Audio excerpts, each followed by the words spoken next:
Ma belle-mère veut me raser la tête parce que son petit-fils a un cancer, même si j'ai besoin de mes cheveux pour travailler.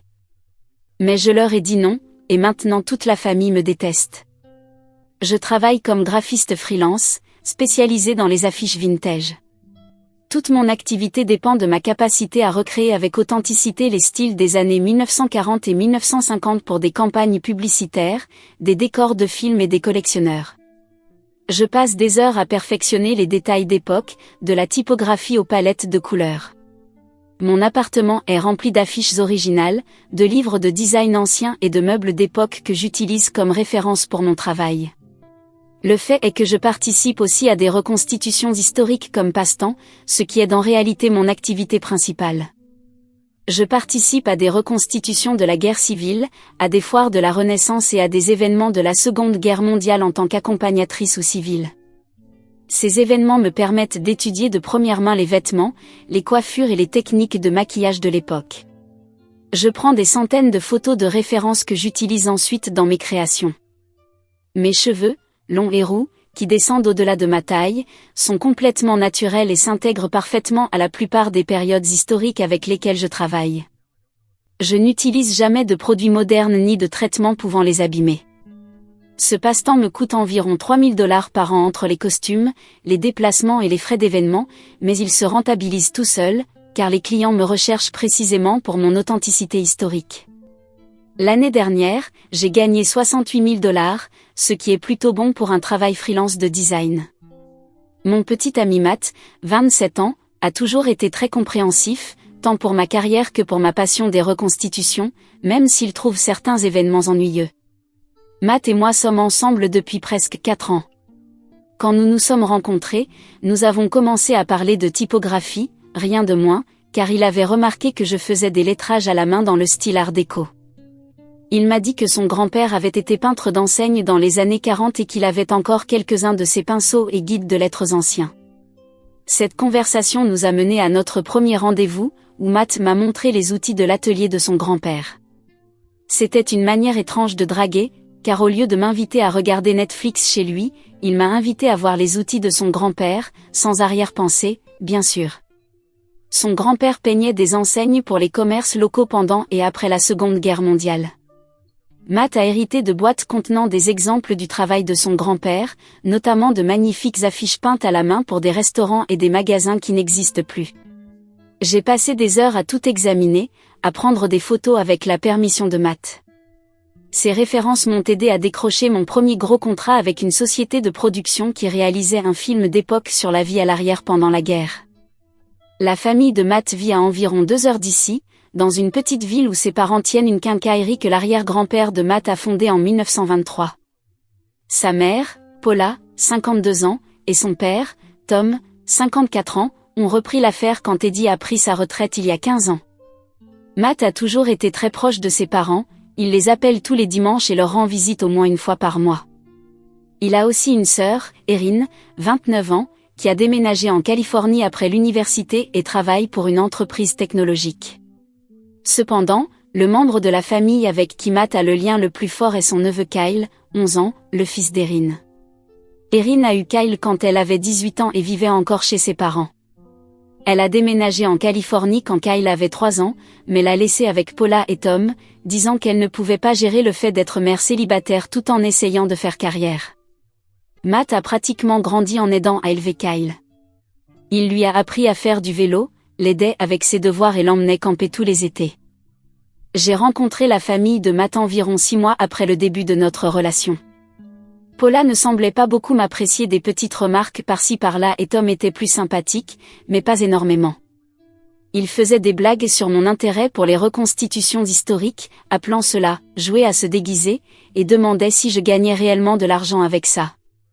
Kyle a été le premier à vraiment bien s'entendre avec moi. Il était fasciné par ma collection d'affiches vintage et me demandait ce que vendaient les différentes publicités. Je lui ai montré comment les designers des années 40 utilisaient des couleurs vives et des formes simples pour attirer l'attention, et il a commencé à créer ses propres affiches pour des produits imaginaires. Matt m'a dit que Kyle avait parlé de ma visite pendant des semaines, demandant quand je reviendrais et si j'apporterais d'autres affiches à lui montrer. Au cours des 3 années suivantes, j'ai rendu visite à la famille de Matt environ 8 ou 9 fois au total. Ma relation avec ses parents s'est améliorée petit à petit. Paula a arrêté les commentaires désobligeants, et Tom a semblé respecter le fait que j'avais transformé mon passe-temps en une véritable source de revenus. Kyle et moi avons développé une véritable amitié. Il a commencé à s'intéresser à l'histoire grâce à mes récits de reconstitution, et je lui apportais de petites répliques ou des livres sur la période historique sur laquelle je travaillais. Au printemps dernier, Kyle a commencé à tomber malade. Au début, tout le monde pensait que c'était juste une poussée de croissance ou peut-être du stress dû à son entrée au collège. Il était tout le temps fatigué, avait perdu du poids et souffrait d'infections bénignes à répétition. Erin a pris l'avion 2 fois depuis la Californie pour l'emmener voir différents médecins. En juin, le diagnostic est enfin tombé, leucémie. La nouvelle a affecté Matt plus que je ne l'aurais imaginé. Il a pris 2 semaines de congé pour aider ses parents à chercher des options de traitement. Kyle a dû commencer une chimiothérapie immédiatement, ce qui signifiait qu'il allait perdre ses cheveux et manquer la plupart de l'année scolaire suivante. Erin a quitté son emploi en Californie et est revenu vivre chez ses parents pour aider à s'occuper de lui. Matt a commencé à faire le trajet de 2 heures tous les week-ends pour rendre visite à Kyle. Parfois, je l'accompagnais, mais souvent, je devais travailler sur des projets le week-end ou assister à des événements de reconstitution historique. Kyle supportait le traitement mieux que prévu, mais la chimiothérapie le laissait la plupart du temps épuisé et nauséeux. En août, il avait déjà perdu tous ses cheveux, ce qui l'a affecté bien plus que ce que quiconque avait anticipé. Paula a commencé à lui faire porter des chapeaux tout le temps et il ne voulait plus aller nulle part où ses camarades pourraient le voir. En septembre, Paula a appelé Matt avec ce qu'elle a décrit comme un « plan familial ». Elle a dit que toute la famille allait se raser la tête en solidarité avec Kyle, pour lui montrer qu'être chauve n'était pas une honte. Elle voulait que Matt et moi venions ce week-end-là pour le faire tous ensemble, comme une surprise pour Kyle. Matt a tout de suite été enthousiaste à cette idée. Il a dit que cela signifierait beaucoup pour Kyle, et que les cheveux repousseraient en quelques mois. Je lui ai dit que je devais y réfléchir, car mes cheveux étaient essentiels à mon travail. Il a semblé déconcerté par mes hésitations et m'a dit que Kyle était plus important que mon emploi. J'ai passé toute la semaine à y réfléchir. J'ai appelé 3 de mes clients réguliers pour leur demander s'ils continueraient à me confier des projets si j'avais les cheveux courts. 2 d'entre eux ont répondu que probablement non, car l'authenticité était la principale raison pour laquelle ils faisaient appel à mes services plutôt qu'à des photos génériques.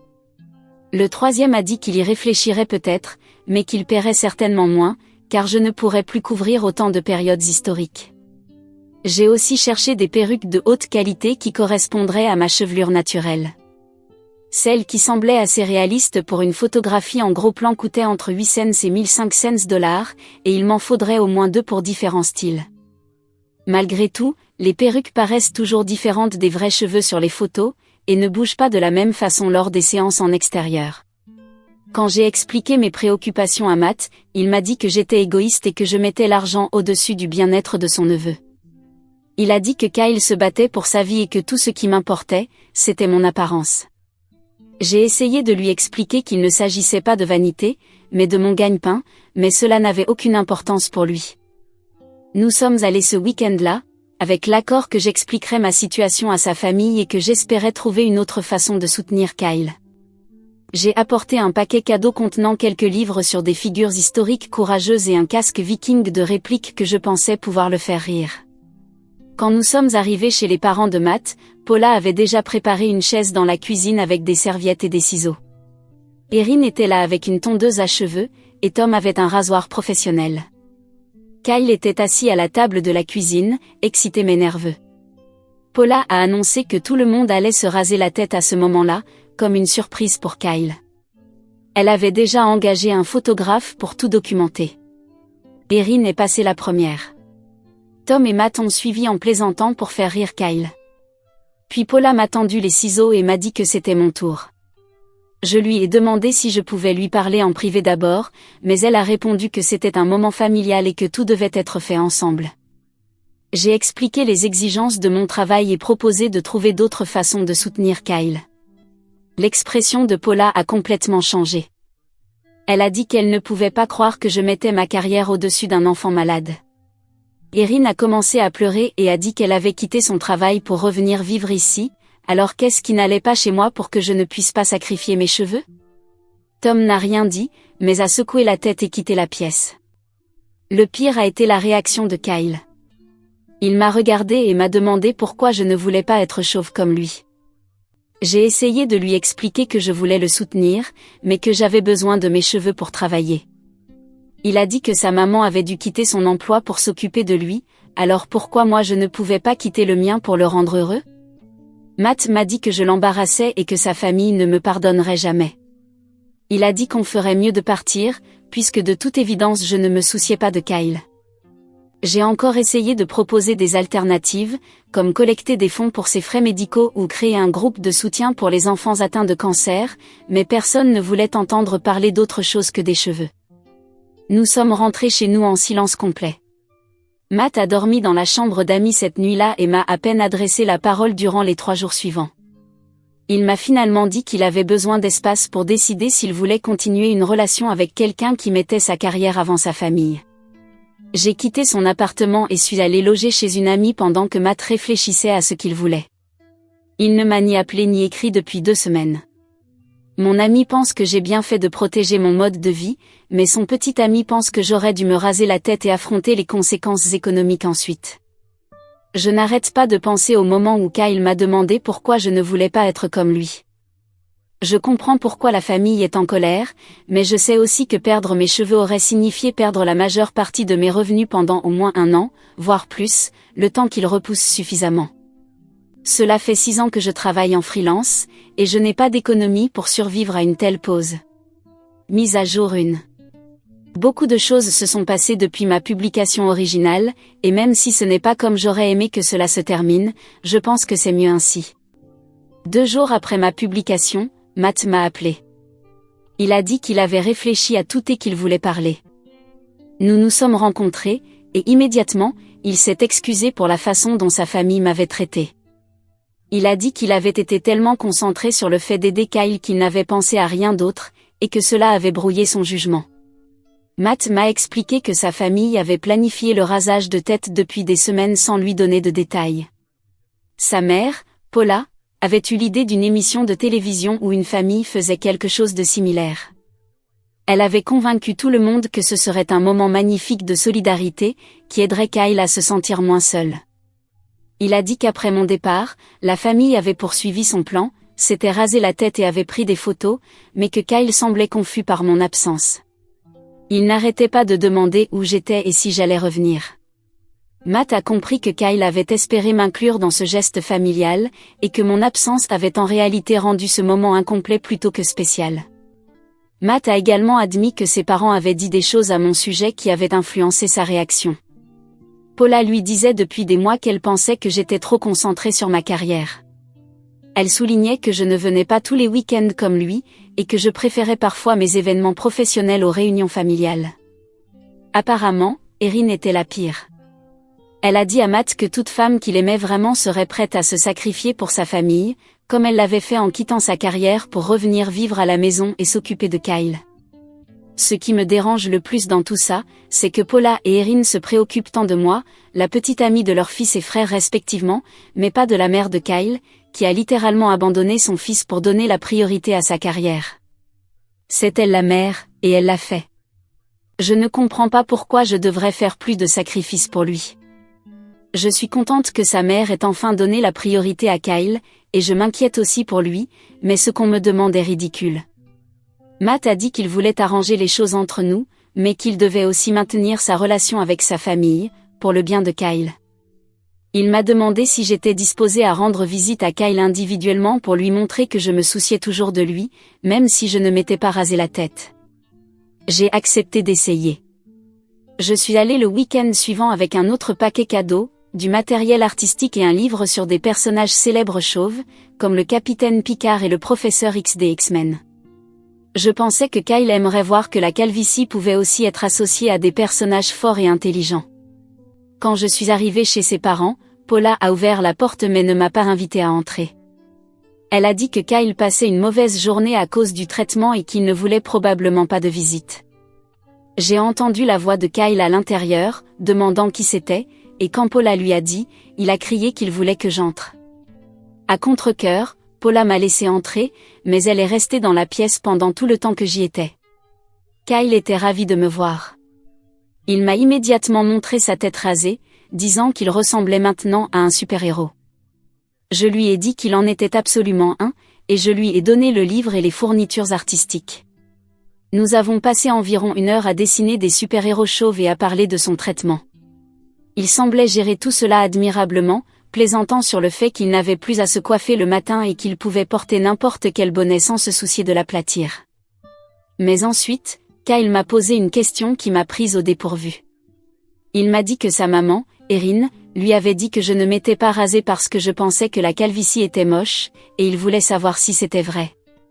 Je lui ai expliqué que je trouvais qu'il portait très bien la calvitie, et que je ne m'étais pas rasée parce que j'avais besoin de mes cheveux pour mon travail. Tout comme sa maman avait eu besoin de garder son emploi en Californie jusqu'à ce qu'elle décide de revenir pour s'occuper de lui. Je lui ai dit que chaque personne avait différentes choses à faire pour aider sa famille. Kyle a semblé mieux comprendre cette explication que les adultes. Il m'a dit qu'il était content que j'aie encore mes longs cheveux parce qu'ils étaient jolis. Il m'a demandé si je pouvais lui apporter d'autres affiches la prochaine fois que je viendrais le voir. Paula avait écouté toute cette conversation, et j'ai vu qu'elle commençait à s'agacer. Après que Kyle est parti faire une sieste, elle m'a dit qu'elle appréciait ma visite, mais qu'elle pensait qu'il valait mieux que je ne revienne plus. Elle a dit que Kyle devenait confus quant à la loyauté familiale et que ma présence rendait plus difficile pour lui de comprendre pourquoi certains sacrifices étaient nécessaires. Cette logique m'a déconcertée, mais je n'ai pas voulu discuter devant Kyle. J'ai dit à Paula que je respecterais son souhait, mais que j'espérais qu'elle le reconsidérerait si Kyle demandait expressément à me revoir. Quand je suis rentrée chez moi, j'ai appelé Matt pour lui raconter la visite. Il a été très fâché d'apprendre que sa mère avait essayé de m'interdire de voir Kyle, surtout que Kyle avait clairement été content de me voir. Il a dit qu'il allait parler à ses parents de la manière dont il me traitait. Cette conversation ne s'est pas bien passée. Matt m'a appelé le lendemain pour me dire que sa famille lui avait posé un ultimatum. Paula et Erin lui ont dit qu'il devait choisir entre maintenir sa relation avec eux ou continuer à sortir avec moi. Ils ont dit que j'avais montré mes véritables priorités et qu'ils ne pouvaient pas me faire confiance comme membre de la famille. Tom a essayé de rester neutre, mais même lui a dit qu'il serait plus facile pour tout le monde que Matt et moi fassions une pause jusqu'à ce que le traitement de Kyle soit terminé. Il a dit que la famille était sous trop de stress pour gérer des drames de couple en plus de tout le reste. Matt était partagé. Il m'a dit qu'il ne voulait pas me perdre, mais qu'il ne pouvait pas non plus abandonner sa famille pendant la maladie de Kyle. Il m'a demandé si j'étais disposée à l'attendre, peut-être sans nous voir pendant quelques mois, jusqu'à ce que les choses se calment. Je lui ai dit que je n'étais pas prête à mettre ma vie en pause indéfiniment pendant que sa famille décidait si j'étais acceptable ou non. Je lui ai dit que s'il ne pouvait pas me défendre maintenant, je doutais qu'il puisse le faire à l'avenir. Nous avons officiellement rompu il y a 3 jours. Matt a pleuré et m'a dit qu'il espérait que nous pourrions nous retrouver un jour, quand la situation familiale serait moins compliquée. Je lui ai dit que j'espérais que Kyle se rétablirait complètement. Et à Matt, je lui ai dit qu'il devait apprendre à avoir des relations qui ne dépendaient pas de l'approbation de sa famille. Je suis maintenant de retour dans mon propre appartement. Mon ami m'a aidé à récupérer mes affaires chez Matt pendant qu'il était au travail, afin d'éviter une autre conversation difficile. J'ai trouvé un mot qu'il m'avait laissé disant qu'il était désolé que les choses se terminent ainsi, et qu'il espérait qu'un jour je comprendrais sa position quand j'aurais ma propre famille. Cette note m'a mise plus en colère que tout ce qui s'est passé.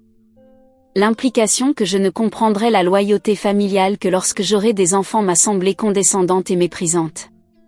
Je pense avoir pris la bonne décision en rompant avec lui, et je suis très loin de vouloir revenir avec lui quand la situation de Kyle s'améliorera. Je n'ai plus de nouvelles de l'état de santé de Kyle depuis la rupture. J'espère qu'il va bien, mais j'ai accepté que je ne recevrai probablement plus de nouvelles concernant son traitement. Mise à jour 2. Je ne prévoyais pas de publier une autre mise à jour, mais quelque chose s'est passé la semaine dernière que certaines personnes pourraient trouver intéressant, surtout celles qui ont dit que j'aurais dû trouver un moyen de soutenir Kyle sans compromettre ma carrière. La sœur de mon amie, Emily, travaille comme infirmière à l'hôpital pour enfants de la ville où Kyle reçoit son traitement. Emily ne connaît pas personnellement Kyle, car ce n'est pas l'un de ses patients, mais elle a dit à mon ami qu'un garçon de la ville de Matt avait posé des questions aux spécialistes du développement de l'enfant sur la manière de participer au programme d'art-thérapie. Mon ami a pensé qu'il pourrait s'agir de Kyle. Elle a demandé à Emily si elle pouvait obtenir plus de détails sans violer les règles de confidentialité. Emily a répondu qu'elle ne pouvait pas partager d'informations sur les patients, mais qu'elle pouvait parler des programmes généraux d'art-thérapie disponibles pour les enfants atteints de cancer. Il s'avère que l'hôpital a un programme dans lequel des artistes professionnels se portent volontaires pour travailler avec les enfants en traitement. Le programme est conçu pour aider les enfants à traiter leurs expériences à travers l'expression créative, et aussi pour leur offrir une distraction pendant les longues sessions de traitement. Emily a mentionné qu'il cherchait particulièrement des bénévoles capables d'enseigner des techniques artistiques. Elle a dit qu'un enfant en particulier avait posé beaucoup de questions à ce sujet. Je me suis rendu compte qu'il s'agissait probablement de Kyle, car je connaissais son intérêt. J'ai décidé de contacter l'hôpital pour proposer mes services en tant que bénévole, non pas spécifiquement pour voir Kyle, mais parce que cela me paraissait une bonne façon d'utiliser mes compétences pour aider des enfants qui traversent des traitements difficiles. La coordinatrice du bénévolat de l'hôpital s'est montrée très intéressée par mon expérience. Elle a dit qu'ils avaient plusieurs jeunes patients passionnés par l'art, et que la présence de quelqu'un qui pouvait leur enseigner serait très précieuse pour le programme. J'ai suivi le processus de formation et de vérification des antécédents, ce qui a pris environ 3 semaines. La formation incluait le développement de l'enfant, l'approche fondée sur les traumatismes, et les protocoles spécifiques pour travailler avec des patients pédiatriques atteints de cancer. J'y ai appris les impacts psychologiques des traitements sur les enfants et les adolescents, et comment l'art-thérapie peut les aider à maintenir un sentiment d'identité et de contrôle pendant le traitement. Ma première séance en tant que bénévole a eu lieu mardi dernier. La coordinatrice m'a affectée à un groupe de 4 enfants âgés de 9 à 13 ans. Kyle en faisait partie. Quand Kyle m'a vu entrer dans la salle d'art, son visage s'est complètement illuminé. Il a crié mon nom et a couru pour me serrer dans ses bras. Il a immédiatement commencé à parler de combien il avait attendu ce cours avec impatience. Les autres enfants étaient aussi très enthousiastes à l'idée d'apprendre. Nous avons passé 2 heures à travailler sur les bases de la calligraphie manuelle et les techniques d'illustration de base. Kyle était particulièrement doué en calligraphie, reproduisant soigneusement les styles de certaines affiches des années 40 que j'avais apportées comme exemple pour la séance. Kyle a mentionné que ses cheveux commençaient à repousser et qu'il était très excité à ce sujet. Il a dit qu'il avait essayé différents bonnets chaque jour pour voir lequel lui allait le mieux. Il a aussi parlé du fait que l'école et ses amis lui manquaient beaucoup, mais en général, il semblait gérer tout cela assez bien. À la fin de la séance, Kyle m'a demandé si je sortais toujours avec son oncle Matt. Je lui ai dit que nous n'étions plus ensemble. Il m'a dit qu'il était désolé, et qu'il avait demandé à Matt de mes nouvelles plusieurs fois, mais que celui-ci changeait toujours de sujet. Kyle a dit qu'il ne comprenait pas pourquoi sa famille avait été aussi fâchée à cause de mes cheveux. Il a dit qu'il avait beaucoup réfléchi, et qu'il s'était rendu compte que c'était la meilleure chose que j'avais, et qu'il était content que je les ai gardés. Il a ajouté que la calvitie n'allait pas bien à Patricia. La coordinatrice du programme m'a approché après la séance pour me dire que Kyle avait demandé des cours d'art pendant des semaines, et que c'était la première fois qu'elle le voyait aussi concentré et enthousiaste pour une activité. Elle m'a demandé si j'accepterais de travailler avec lui individuellement en plus des séances de groupe. J'ai accepté de prendre Kyle comme élève particulier. Nous nous voyons maintenant 1 fois par semaine pendant 1 heure pour travailler sur différents projets d'art et d'illustration historique. Lors de notre 3e séance individuelle, Kyle m'a dit que sa famille ne savait pas que je faisais du bénévolat à l'hôpital. Il a dit qu'il avait mentionné qu'il apprenait l'art avec quelqu'un, mais sans dire que c'était moi, car il pensait que cela pourrait fâcher sa mère et sa grand-mère. Je lui ai dit qu'il n'avait pas besoin de garder de secret, mais que je comprenais aussi que sa famille était stressée à cause de son traitement, et que parfois il était plus facile d'éviter les sujets qui pouvaient créer des conflits. Je lui ai dit que s'il voulait leur parler de nos séances, c'était très bien, mais que s'il préférait garder cela privé pour le moment, je respecterais sa décision. La semaine dernière, Kyle m'a demandé de l'aider à faire une affiche comme cadeau pour Matt. Il a dit que Matt venait le voir tous les week-ends et qu'il semblait triste pour une raison quelconque. Kyle voulait faire quelque chose pour lui remonter le moral.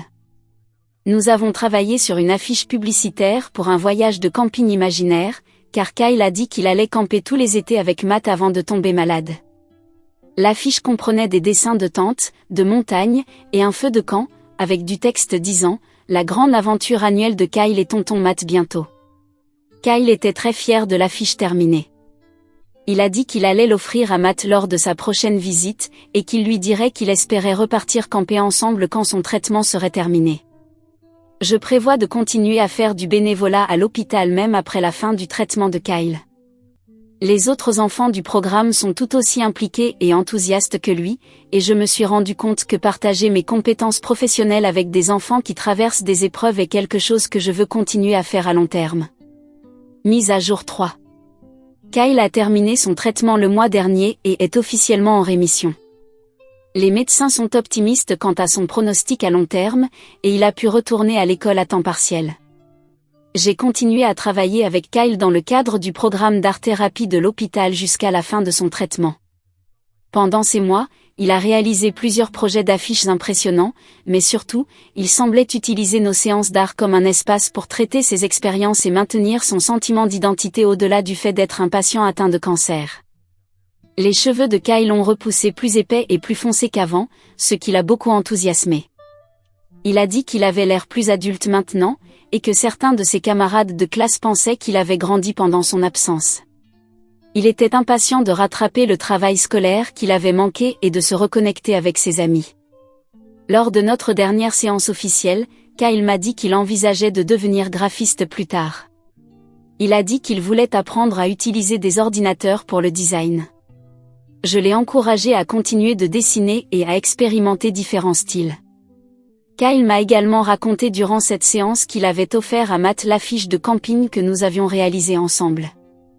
Il a dit que Matt avait pleuré en la voyant, et qu'il lui avait promis qu'il referait leur voyage de camping annuel dès que Kyle serait assez fort.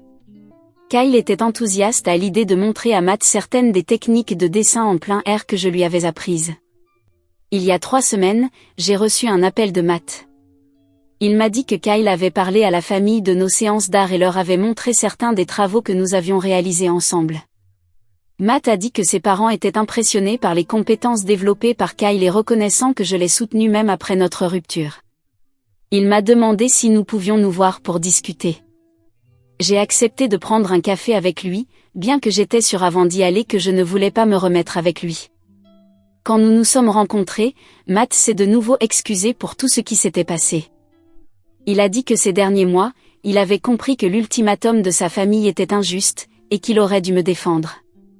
Voir Kyle s'épanouir pendant les séances d'art-thérapie lui avait fait réaliser qu'il existait de nombreuses façons de montrer de l'amour et du soutien à ses proches. Matt a dit qu'il avait été malheureux d'avoir mis fin à notre relation. En réalité, les tensions avec sa famille s'étaient intensifiées après mon départ, donc me quitter n'avait rien arrangé. Paula et Erin avaient commencé à se disputer sur les décisions concernant les soins de Kyle, et Tom s'était retrouvé coincé au milieu, essayant de maintenir la paix. Matt m'a demandé si je considérerais lui donner une seconde chance. Il a dit qu'il avait tiré des leçons de ses erreurs, et qu'il gérerait différemment la pression familiale à l'avenir. Il a promis de ne plus jamais me demander de choisir entre ma carrière et les attentes de sa famille. Je lui ai dit que j'appréciais ses excuses, mais que je ne pensais pas que nous devions essayer de reconstruire une relation romantique.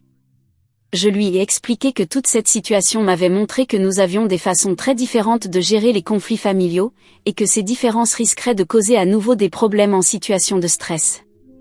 Je lui ai aussi dit que j'avais apprécié être célibataire ces derniers mois, et que je m'étais rendu compte que je préférais avoir plus d'indépendance. J'ai pu me concentrer pleinement sur mon travail et décrocher plusieurs contrats importants nécessitant des voyages pour des recherches et des photographies. Ce temps supplémentaire m'a aussi permis de participer à d'autres activités, comme celles à l'hôpital, qui sont désormais très importantes pour moi. Matt était déçu, mais il a dit qu'il comprenait ma décision.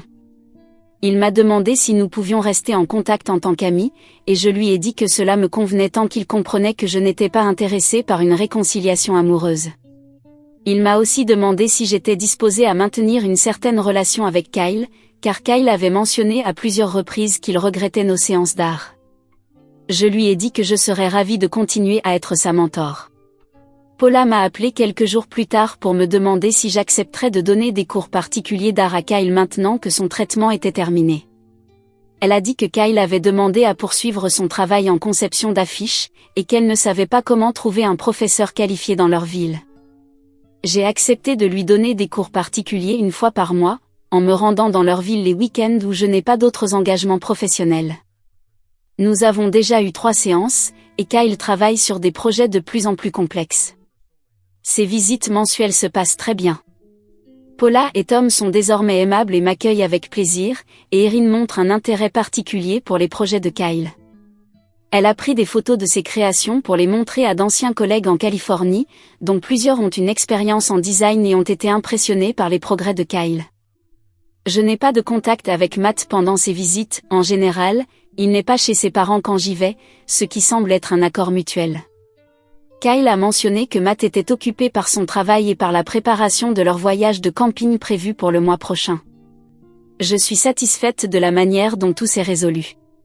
J'ai gardé ma carrière et mon indépendance financière, j'ai trouvé une façon significative et durable de soutenir Kyle, et j'ai appris des choses importantes sur mes propres priorités et limites.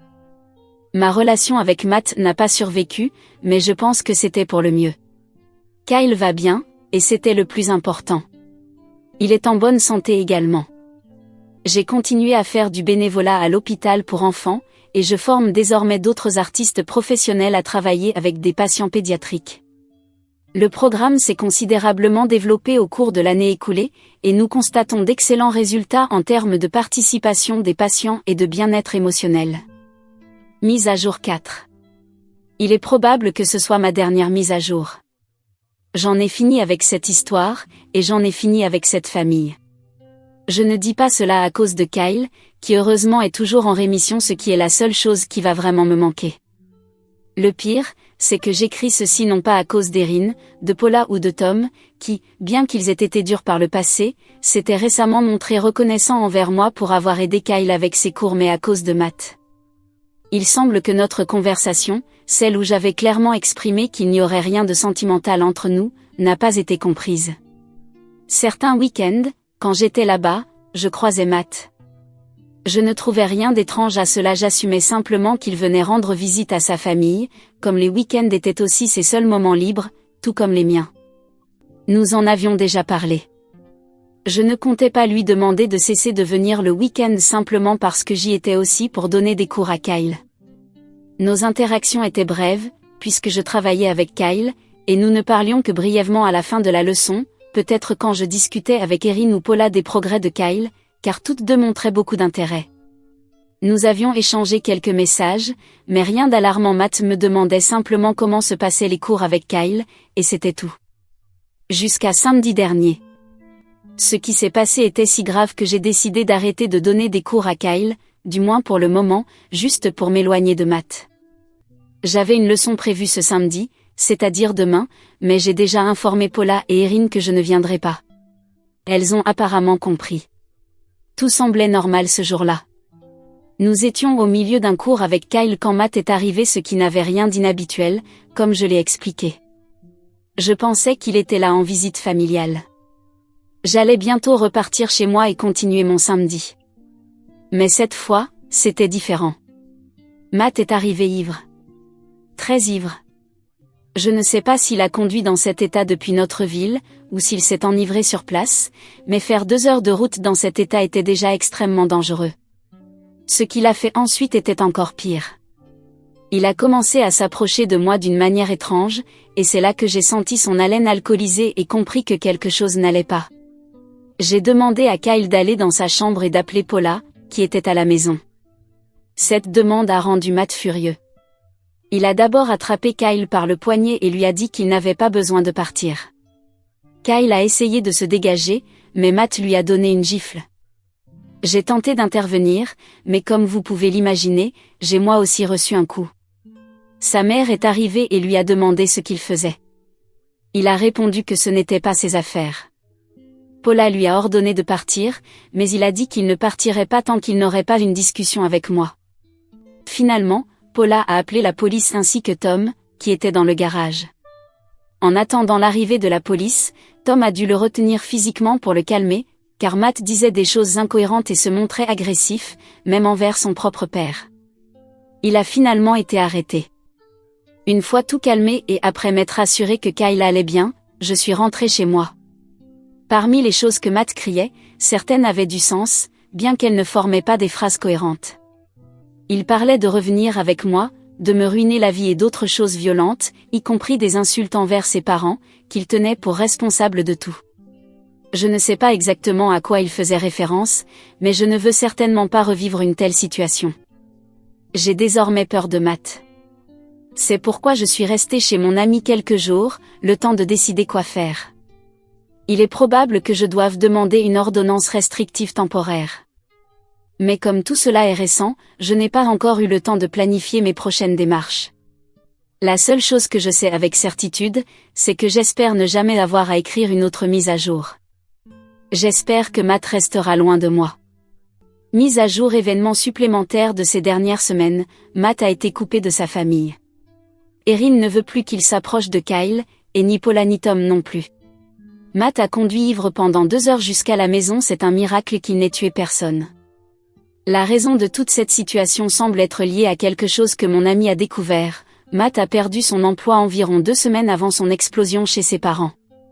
Selon lui, le fait de rompre avec moi, d'écouter sa famille et le stress des derniers mois l'ont mené à ce point.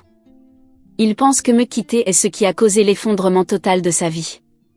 Une ordonnance restrictive temporaire m'a déjà été accordée, et dès que possible, je demanderai une ordonnance d'une durée de 12 mois. Heureusement, je ne travaille pas dans un lieu physique où Matt pourrait venir, mais j'ai décidé de déménager de mon ancien appartement, car il connaît l'adresse. Pour l'instant, je reste chez mon ami en attendant de régler cela. Je n'ai pas beaucoup parlé aux parents de Matt à ce sujet, mais je sais qu'ils l'ont totalement éloigné et qu'ils ne veulent plus qu'il s'approche de Kyle. Je pense que c'est ce qu'il y a de mieux pour cet enfant, qui a déjà traversé beaucoup trop de choses dans sa jeune vie. Malgré tout, je veux éviter tout contact avec Matt, même si cela signifie continuer à donner des cours à Kyle en ligne. J'ai accepté de poursuivre l'enseignement virtuellement, même si je sais que ce n'est pas la même chose. J'ai également pris d'autres mesures de sécurité, comme changer de numéro de téléphone. J'espère sincèrement ne jamais avoir à écrire une autre publication car cela signifierait que Matt continue d'être un problème dans ma vie.